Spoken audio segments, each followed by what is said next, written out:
Hello YouTube Pipers, Double O Pipe here, alias Rick. I have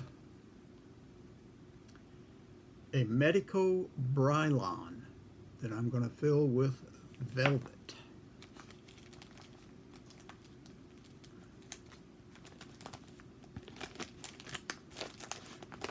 I was just on a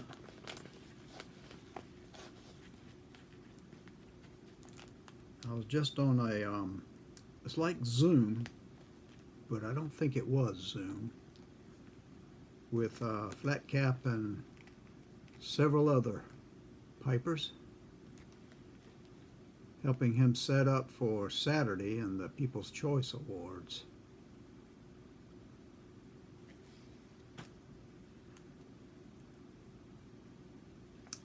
I think he's got it well in hand. I think he does it every year, and he knows what he's doing. I sure wouldn't know, because I have absolutely no ability with any of this. As you see, I don't have any special music or special cuts. I don't even know how to stop it and come back, because every time I've stopped it, I've had to start all over again. So I'm an illiterate when it comes to making these videos. I just make a video and put it up as it comes out, mistakes and all. So that's me. What you get is me, period.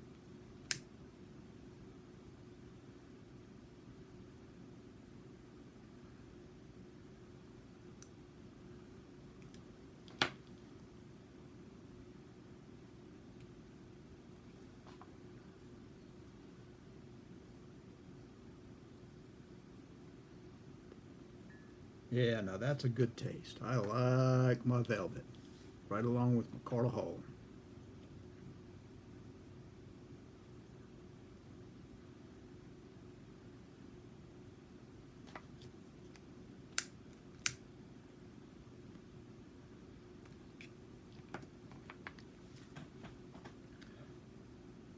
So I don't know if this helps anyone with the pipe bingo, but Medico Standard Brylon. And there's an F over here if anybody needs that. Somehow I didn't get in on the bingo because I didn't know what's going on. I just heard about it today whenever we were talking with Flat Cap.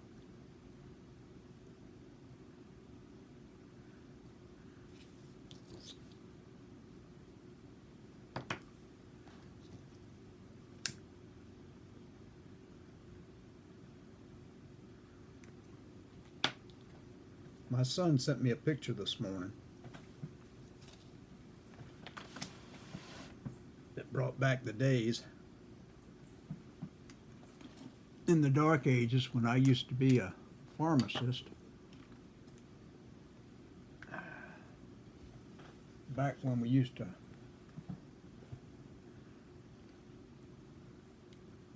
type up a label and lick and stick and put them on the bottle and send them out. We used to do some mixing of drugs too, but not very much. Things have changed dramatically since the time I went to school.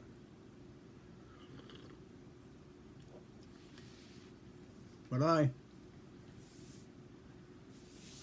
was working in a hospital in Florence. I liked my job and I liked the people I was working with. But my wife wanted to go back to her hometown.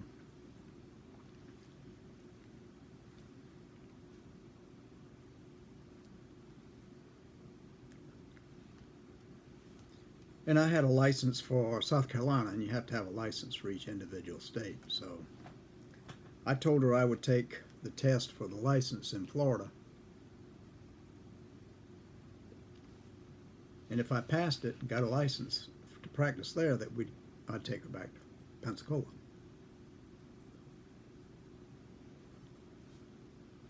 I didn't study for it. I didn't expect to pass it.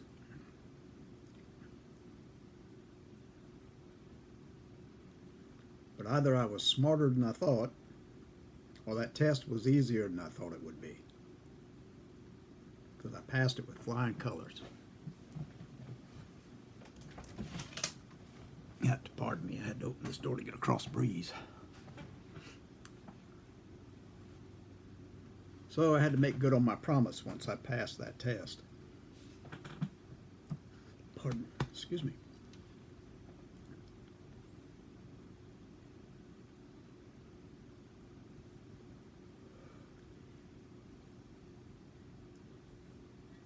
We had a little boy, and he was 4 when we moved.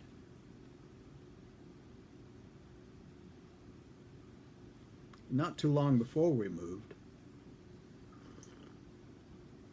we had a daughter.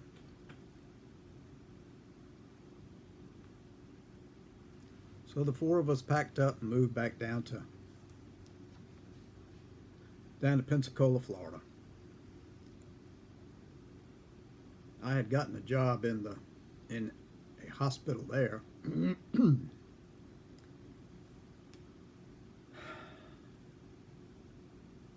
But I don't know, it wasn't like the hospital I had worked in before.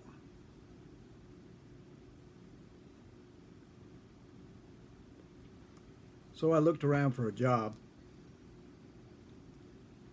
in a drugstore. And one of the fellows that I interviewed with gave me a call at the house and asked if I would come work with him at his store.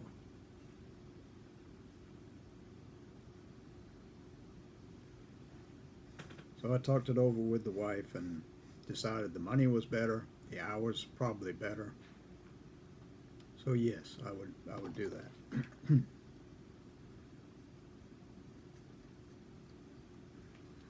So I got into the retail business in Pensacola, Florida, working at a drugstore that was about 20 minutes away from where we lived.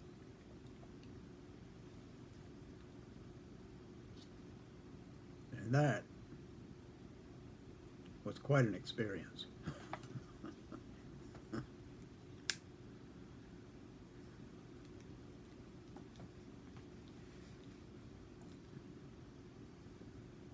I was new to this. There was a lot more intensity, I guess you would put it, in the job, because people would wait in line. As you've probably gone to a pharmacy and you've waited in line and you're thinking to yourself, what's taking so long? What's taking so long? Well, what's taking so long is you're answering the phone, you're talking to doctors taking prescriptions, you're talking to patients wanting to know when their prescriptions will be ready, and you're typing up labels to match up with the bottles that you got to give the patients when they come in for the meds.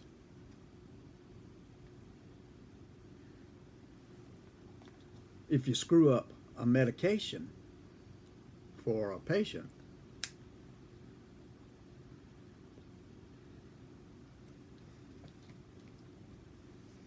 you could hurt them health-wise. And I know that's what we're trained to do, is to make the right decisions, but you got to have enough time and enough space to make the right decisions. At any rate, I found there was more pressure in the retail setting, because a lot of times you're just left there all alone, and like I say, you've got a line out in front of the counter, you've got nobody here helping you, so you're doing everything, typing, finding the med, counting the med, putting the med in the vial, licking and sticking the label, and talking to the patient if they want to talk. You get used to it after a while. Not really, but you do. I always preferred the the hospital setting, because you could take a break from doing that and go into a different area. You could work with IVs, you could work with patients, you could work. You had different things you could do, different areas, different things, different portions of the hospital you could go to and deal with situations there too.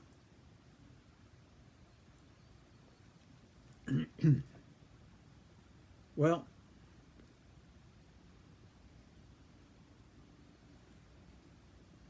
one day a guy came in,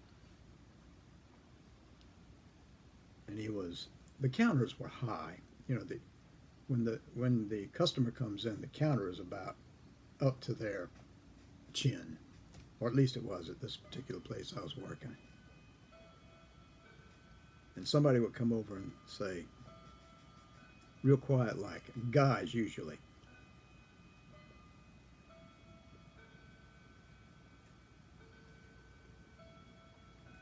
and this one particular guy called me over and whispered, "I need something for my nature."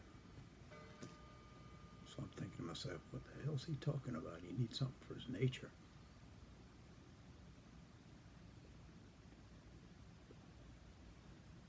I said, I'm sorry, what exactly? And he says, "Shh, don't talk so loud." So I said, I leaned in, I said, "What exactly do you mean by your nature?" He said, with my girl, I need something to help me with my girl. You know what I'm talking about, don't you? So then it dawned on me what he was talking about. Well,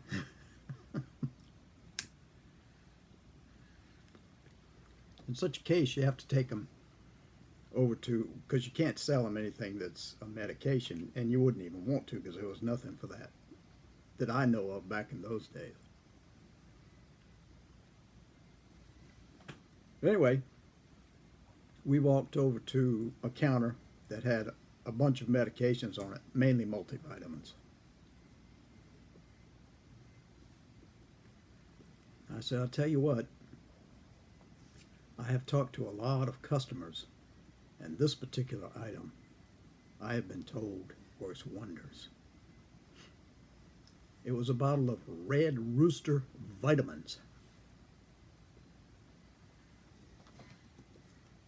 with a big rooster on the front, on the label. I said, "I think if you take one of these a day, you'll find that problem you're having will disappear." Biggest grin on his face. He said, "Oh, thank you, Doc, thank you." And he went up front and paid for it and left. Well, he came back a week later and said, "Those pills are like magic."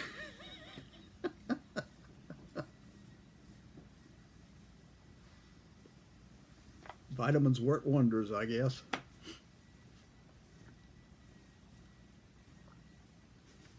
We had another guy come up, say, "Come here, Doc. Can I come behind the counter?" And I said, "No, you can't come behind the counter." He said, "Is there some place that might be private that I can talk to you?" I said, "What is it?" He says, I gotta show you. It's something I can't talk about, but I can show you, and you'll tell me whether I need to see a doctor or not." Right away, I know they need to see a doctor, but they're not going to take it unless you go back behind the curtain. So I took him around to the side, kind of an enclosed area. And I said, "What seems to be the problem? What is it that you need help with?"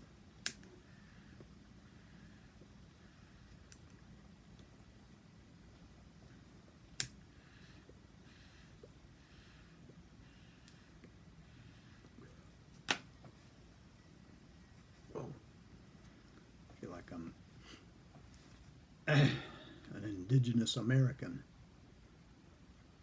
with a blanket on a fire. So, when I asked him, "What is it you seem to be having a problem with?" he immediately zips down his pants and pulls it out. He said, "See that?" I said, "Ooh, that looks bad. You better see a doctor." He said, "There's nothing you can get me for." I said, "No, nothing I can do for that. So put it back in your pants and go make an appointment with your doctor." Which he did. He walked out and made an appointment with his doctor. Now this was a young guy who's not used to this kind of thing. So I was completely embarrassed. What do you do whenever somebody does that? Anyway.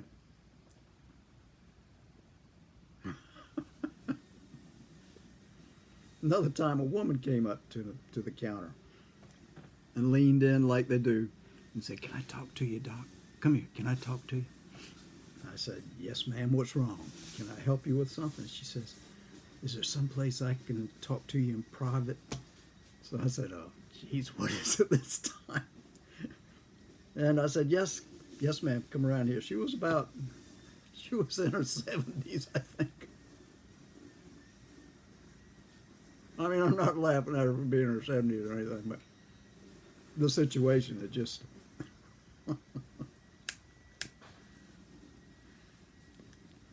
So we got into that room with a little bit of privacy. And I said, "How can I help you, ma'am? What is it that you need?" And she said, unbuttoned her blouse, dipped her hand in there and threw it out on her stomach. And she said, "Do you know what that is?" I said, "No, but I think a doctor might." I said, "You better make an appointment with a doctor and have him look at that." She lifted it up and put it back in her blouse and walked out and made an appointment with her doctor. I'm not meaning to make fun of these people. It's just the situation to me is just kind of outrageous. When I must have been maybe, what? I guess I was in my early 30s and I was still a green kid.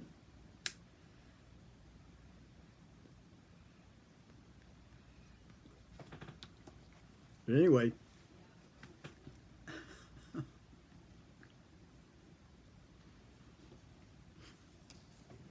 the last big thing I remember from my day at this particular pharmacy was this rather large woman who was out at one of the counters, and I was watching her as she was moving about. And all of a sudden she fell. So I ran out there to see what was wrong. And she was having a seizure.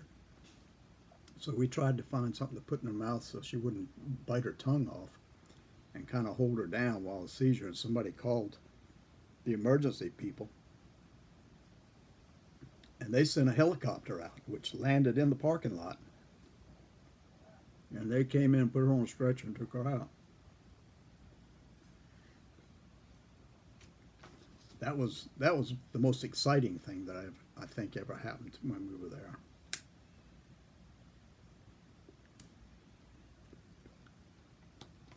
And then a big corporation. This was a little mom and pop pharmacy. And the owner, his partner, was killed in a traffic accident. And it was the nicest guy in the world. They were going to church, and they were in an accident, and they were killed, he and his wife. He was like a week away from retirement. Saddest thing. Well, when the owner saw that, and he was about the same age, he decided he was going to retire because life was too short. He saw that right away.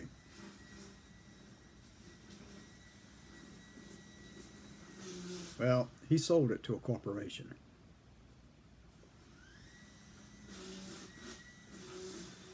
And the corporation came in and took over, and their main concern was making money. which is what big corporations are all about.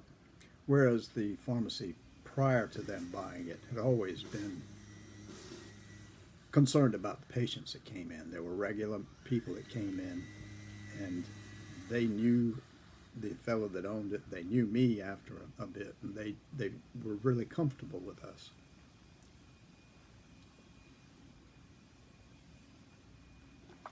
Well, that customer base altered just like the policies within the pharmacy altered.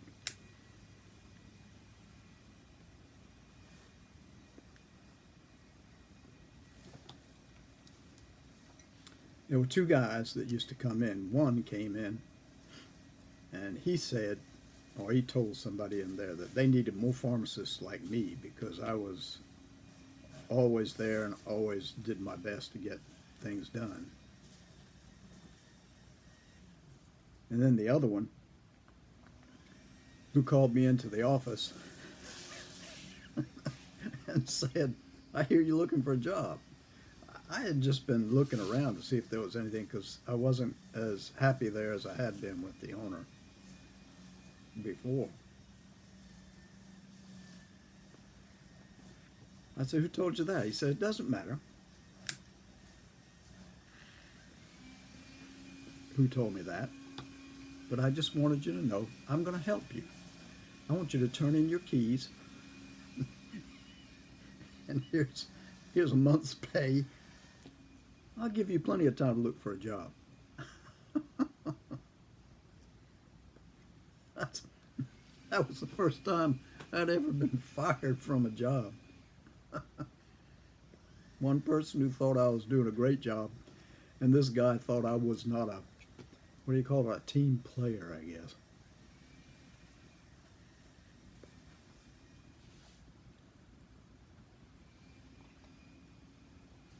The one thing they made me do that I just hated was one of the ladies who had been working there for a long, long time. They gave me the order to fire her that night. This was a Friday night.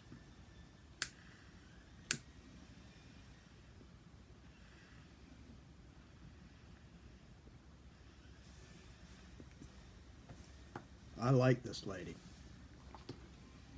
And, you know, we were good friends. We had been working together now for a little over a year, I know.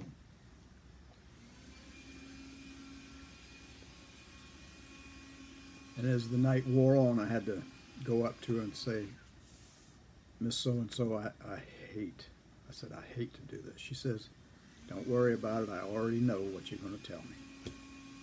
And I said, what do you mean? She says, I know that they want me gone, and I know that you're going to tell me that this is my last day. I said, I'm really sorry, but what could you do? So anyway, I gave him his keys, he gave me my check, and I walked out.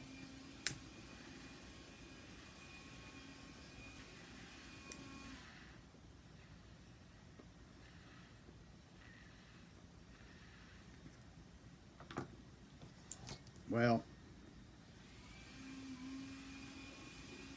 my wife and I had not been having a very good marriage relationship.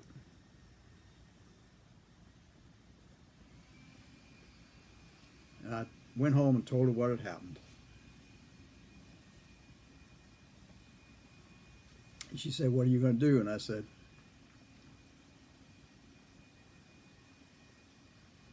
I think the best thing for me to do is to find a job back in my hometown. And then if you want to come up, you can come up. That'll give you time to think and give me time to think. And that's pretty much where the marriage ended.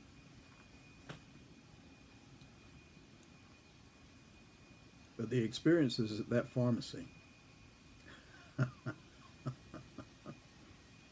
those were just a few of them. Quite a time. Loved everybody I worked with. Great people. Enjoyed it. I mean, it was tense at times, but still enjoyed it there. Foibles and mistakes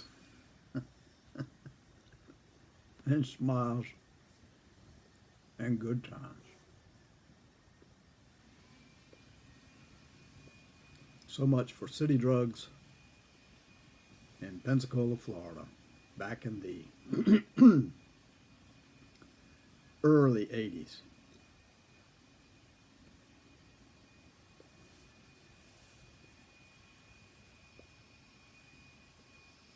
Came up here, got a job at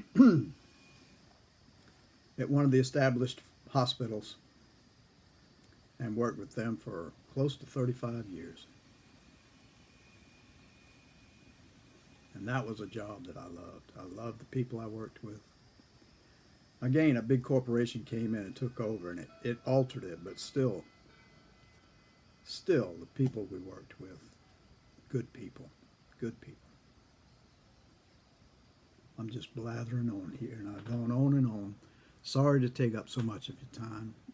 My Medico Standard Brylon F, full of velvet that I'm having a hard time keeping lit.